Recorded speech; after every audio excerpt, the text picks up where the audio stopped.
това видео, както сте разбрали от заглавието, ще си говорим за това как аз съм научила немски, защото знам, че много хора в момента се намират в Германия, Австрия, Швейцария, имат проблем с немския, не знаят как да го научат, говорят неправилно. В това видео ще ви разкажа моите методи на това как аз научих немски език. Първото нещо, което аз направих е да науча азбуката.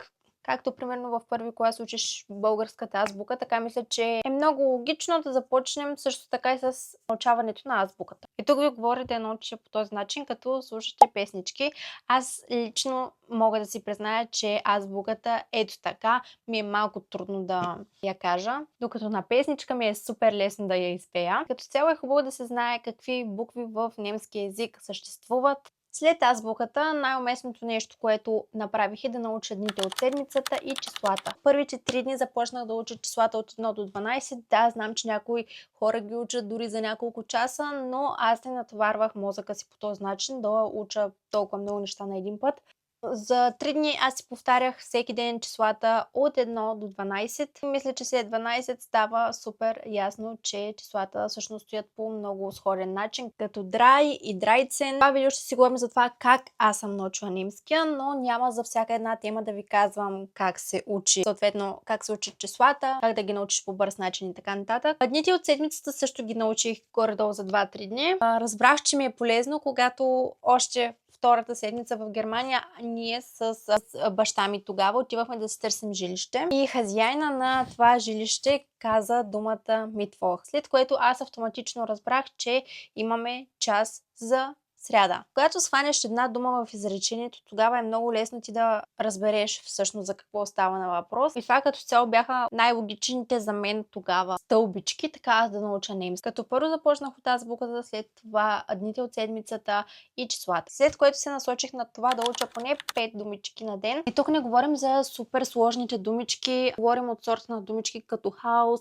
Bleistift, Auto und so weiter. И не правете грешката да научите 100 думи за един ден или да научите 100 думи за една седмица. Аз лично това не го мога, просто моят мозък работи по един много бавен начин. В смисъл не, че е бавен, просто ми е трудно да се концентрирам на някои неща. В началото ми е супер интересно, но с течение на времето просто интересът ми спира да съществува. Да, може да си записвате най-различни думички, които ви интересуват, като аз, когато ходих на училище, на мен най-важните неща ми беше аз да науча това от сорта на как се казва дъска на немски. Молив, химикал, да науча цветовете особено. Започнах да гледам и детски на немски, като тук не говорим за такива сложни от сорта на, не знам, Ариел, малката русалка и така нататък. Тук говорим за детски, които са буквално за 2-3 годишни деца от сорта на Пепа Пиг. Пепа Пиг, признавам си, наистина Пепа Пиг ми допринесе до това да науча немски да го науча по-бързо. Там се разбира абсолютно всичко. Papa, kann ich nicht auch im Wagen fahren? Hoho, du bist schon zu groß dafür, Peppa.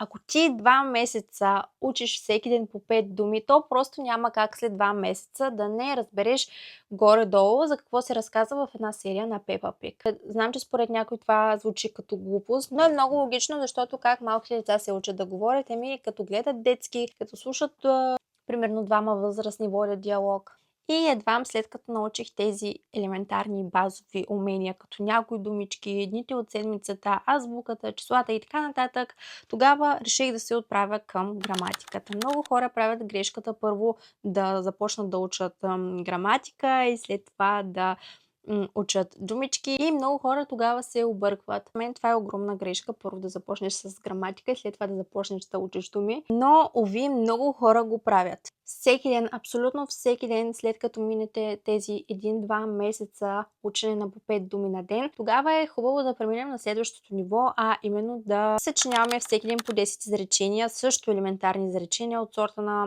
Ich habe mir ein großes Haus gekauft, heute ist zu warm. Ето такива кратки елементарни изречения, 10 на брой, абсолютно всеки ден. Дори да са прости, те помагат много на мисленето на немски език. Най-важният съвет, който мога да ви дам, говорете, общувайте на немски език, дори да не говорите правилно, кажете си просто, не разбрах, повтори още един път.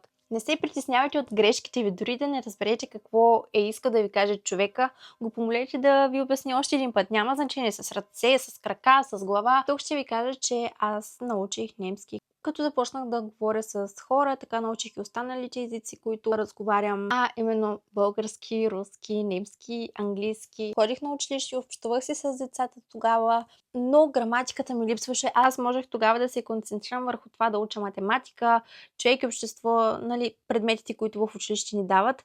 Но когато дойде време за граматика и да ни изпитват на това, да кажем, примерно, някакво сложно изречение или да говорим в минал и предишен род, ми беше трудно, докато всъщност след горе-долу 6-7 месеца започнах да произнасям повечето изречения по правилен начин. След като завърших училище, тогава се насочих и към немски курс, за да потвърдя това, че мога да говоря немски. Защото аз го говоря, да, но ми е важно някой да потвърди моите знания. Заради това си изкарах и сертификат, за просто да съм спокойна, че немски ми е окей.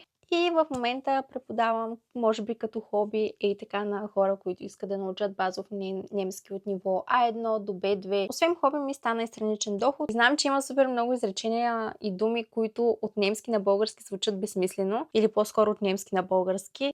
Ако са ви интересни подобен тип видеа, много ще се радвам да харесате това видео, да оставите коментар и така ще разберем съответно да продължим ли с поредицата Научи лесен немски с мен. Чао хора и до следващия път!